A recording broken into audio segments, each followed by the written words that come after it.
Machen wir Kreativ an. Mach bereit. Okay.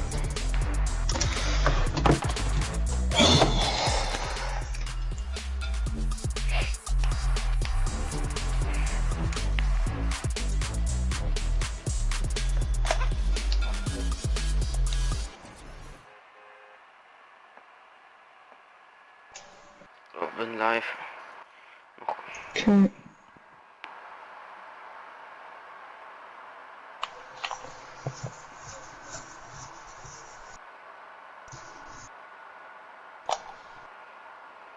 So, hab geliked. Ehre.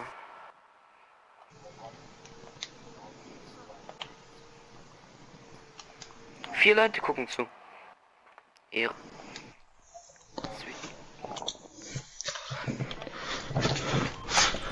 Was geht's? Wie also, wer ist das?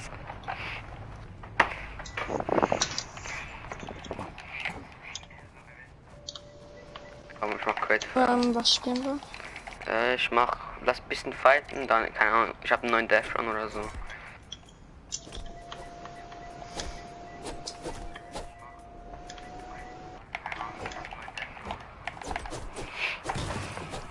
Gerade waren 4 Leute da, jetzt sind noch 2. Timo, tu mal auf R, Like machen. Ich komme gleich.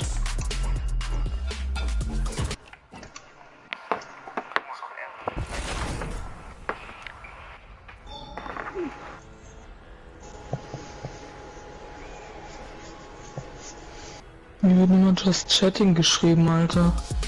J. Ja, just habe ich schon, Digga. aber Chatting. Ehre, wer abonniert hat. Wir haben die 30 Abonnenten voll. Ich könnte auch gern zu Timo rübergehen. Ich bin aber noch nicht live. Lass blau Pump, blau A, ja. Doppel-T, Chatting?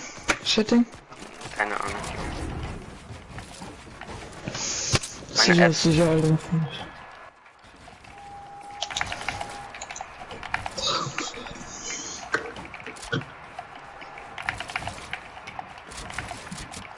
Oh, diese Face. Ja Leute, herzlich willkommen zu einem neuen Livestream. Jetzt, wir spielen am Anfang ein bisschen 1 gegen 1 gegen 1 in Kreativ und später geben wir dann dieses Live-Event rein.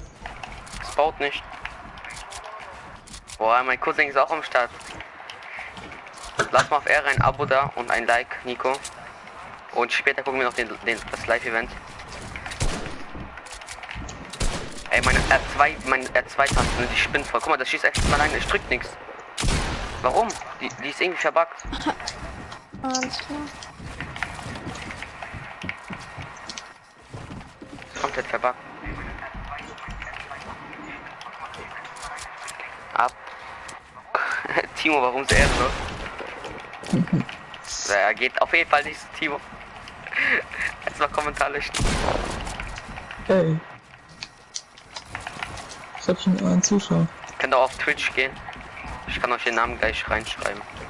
Moin Nick, wie geht's dir? Oh. Was geht ab? Ach, die Sohn, Mann. Kennst du das hören? Was ist los? Nico, bist noch da?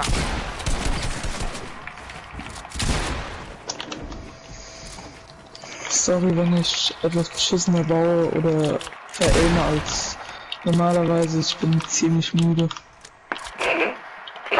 Kein Kommentar zu dieser Aussage. Irgendwie muss man seine verkackt Ausrede finden. Mhm. Okay, Nico bleibt auf jeden Fall die ganze Zeit am Start dran. Ah, jetzt bist du noch in der Map. Welche Map? Du lügst schon mal. Der 1 gegen 1 Map. Ach, ich baue hier doch die ganze Zeit herum. Hä? Das ist mir gar nicht aufgefallen. Ich hab's jetzt nur Deluxe gesehen. Ey, mein Aim ist so viel Mülltonne. Was ist los? Keine Ahnung. Es kommentieren ganze welche. Und gerade dann nicht aufs Spiel konzentrieren. Aber nice, dass ihr alle am Start seid. Ja, meine Pumpshots sind wieder Mashallah, einfach die hübschste. Bis jetzt kein Hit getroffen. Ja, ich sag ja, Maschallah, einfach die hübschen. Ja. Können auch gerne zu Nico, mir wir fahren auch kommen, bald ein in bisschen Urlaub, ne? Likes da lassen. Ich feier mit meinem Cousin, Timo. Echt? Und noch, ja. Oder kommst du mit? Meine Pump ist so abfuck. Mein Controller, eher gesagt. Keine Ahnung, wer sich so nennt, Sweetie Ass-Boy.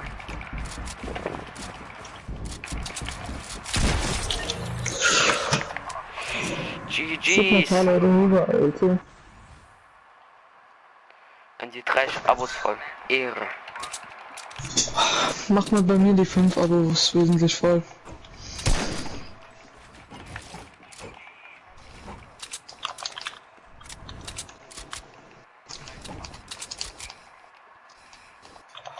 Oh, jetzt gucken mir wieder 4 Leute zu.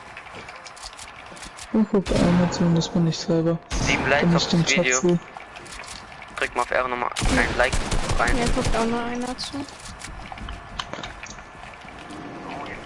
Ich guck besser gesagt keiner zu, weil ich bin Ich halt selber... hätte ja euch zuguckt, aber ich muss halt den Chat lesen. Ich habe keinen Bock, die ganze auf diesen Bluescreen. Ja. Naja, deswegen... Das heißt, ich habe euch dazu geguckt. Das mache ich ja bei mir auch. Deswegen habe ich ja meinen Laptop. Schreibt mal alle rein, wer drin ist. Auf Ehre. Alle 4 Leute. Nein, sie können ja immer einen Like da lassen. Bestes Aim von mir. Ja, ey, meine R2 spinnt. Ey, Timo, ich überleg morgen mein Controller. Timo, ich überleg morgen meinen Controller wieder zurückzugeben. Welchen? Ja, den ich mir neu geholt habe. Aha, alles Weil klar. R2 spinnt voll. Ja. Ist das Garantie? Oh. Sie sehen, wer Party ist? Ja, Lukas. Guck mal, ich schieß einfach nicht, ich drück mein R2 nicht. Was ist das? Ja, ich bin da auf jeden Fall so gegeben. Killt mich mal bitte Das kurz Event nicht. ist ja ein Party Royale, oder? Ja, Das eins. da sprechen wir über Dings. Killt mich auf Ehre nicht. Ich hab keine Ahnung, was gerade los ist.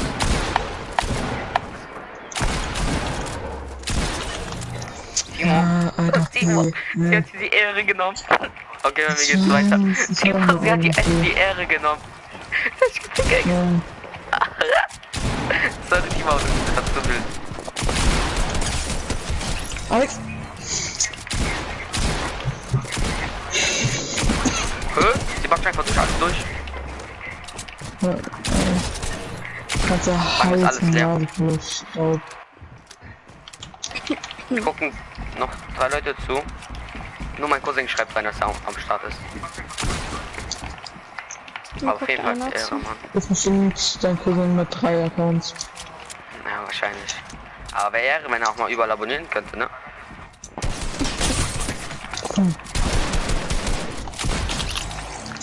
Seid ihr unten oder oben? Wir sind ganz oben. Ich bin gar nicht unten. Jetzt meine R2. Digga, irgendwas ist los oder irgendwas steckt im Controller, keine Ahnung. Du backst bei mir rum, Alter. Du bleibst für 3 Minuten in der Luft.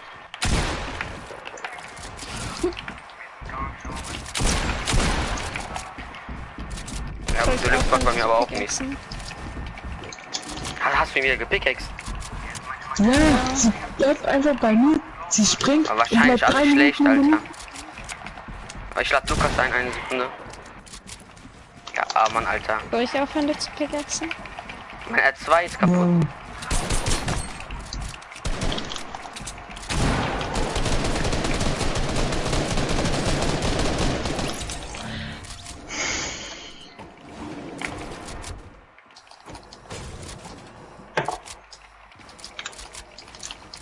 Lass mal auf Ehre alle ein Like da.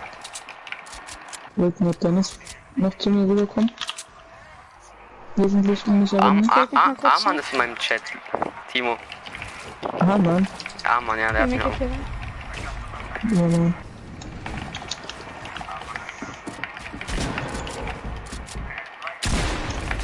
Warte mal. gesagt, warte mal, Timo. Ja, da habe ich schon geschossen. Okay. Ich habe mich zweimal gepickt, da darf ich mir den Headshot geben. Danke, Deluxe. Gehen halt beide auf ihn. Ja, keine Ja, Ahnung, wir gucken halt mal später von den beiden. Live-Event, wenn du willst, kannst du kommen. Aber lass mal für Ehre ein Like da.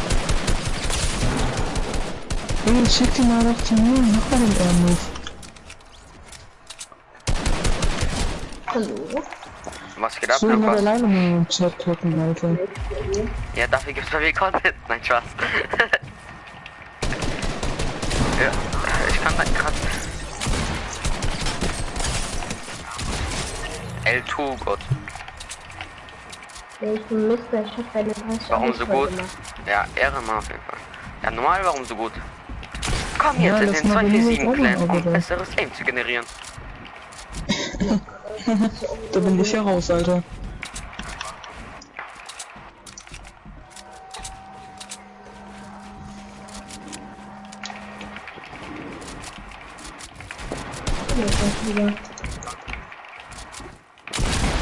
Alter, Ich muss ein bisschen mitnehmen.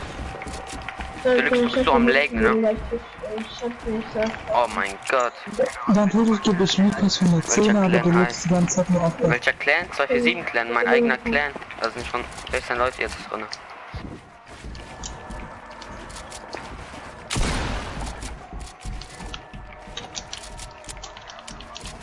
Was geht ab, Nico? Unser Erklären. Unser. Unser, den habe ich nicht mit Wir dir sind gegründet. So. kommunistisch. Wir sind kommunistisch. Wir sind Kommunisten. Unser. Ich bin so dead. Alter.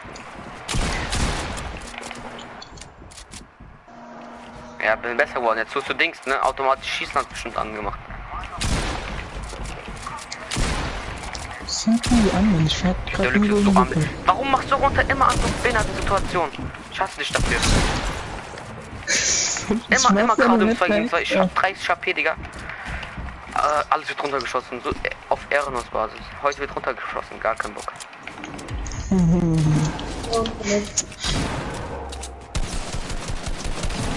Mein Aim ist on fire. Nicht.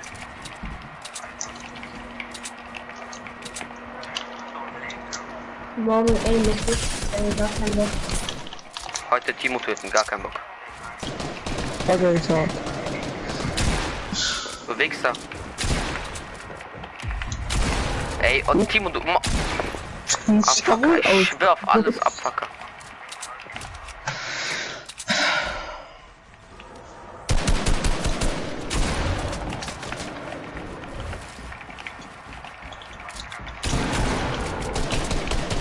Musst du low?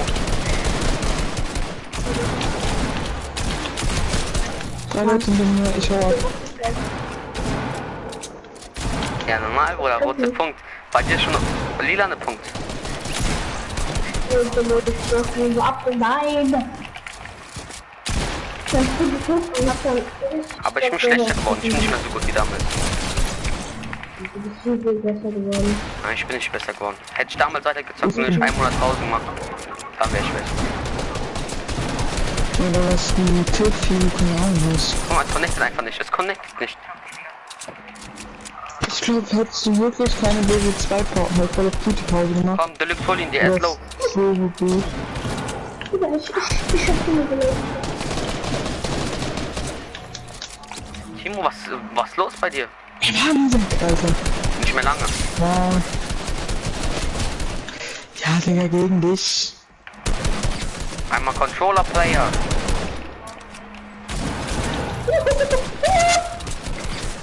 Lass mich durch.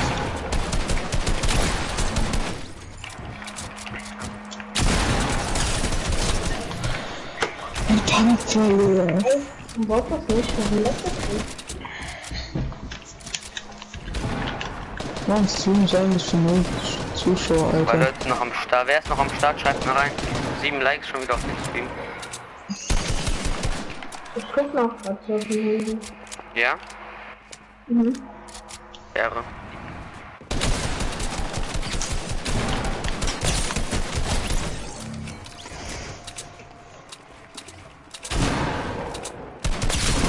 Oh mein Gott. Was hab ich mit Lukas gemacht?